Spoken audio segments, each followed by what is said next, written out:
أما رسول الله محمد فقد نال الشرف كله.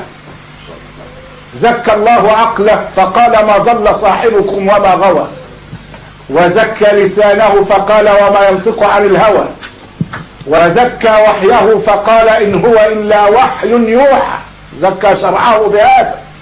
وزكى جليسه فقال علمه شديد القوى، وزكى فؤاده فقال ما كذب الفؤاد ما رأى، وزكى بصره فقال ما زاغ البصر وما طغى، وزكى أمته فقال كنتم خير أمة أخرجت للناس، وزكى رسالته فقال وما أرسلناك إلا رحمة للعالمين، وزكى بيته فقال إنما يريد الله ليذهب عنكم الرجس أهل البيت ويطهركم تطهيرا، وزكاه كله فقال وإنك لعلى خلق عظيم.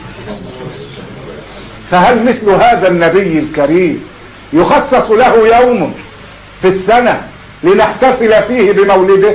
أضف إلى ذلك أن يوم مولده هو يوم وفاته، فقد ولد في 12 ربيع الأول وتوفي في 12 ربيع الأول، وبين الربيعين 63 سنة.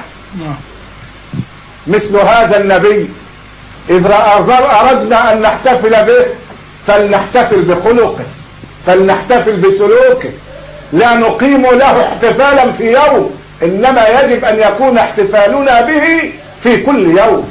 هذا حتى لا نحيي أمرا لا أصل له في الإسلام، وإلا لو احتفل بمولده لكان الأولى بالاحتفال أبو بكر، كان قد أقام له ذكرى الموت، وعمر وعثمان وعلي، والنبي بيقول اتبعوا سنتي وسنة الخلفاء الراشدين المهديين من بعدي عضوا عليها بالنواجذ وإياكم ومحدثات الأمور.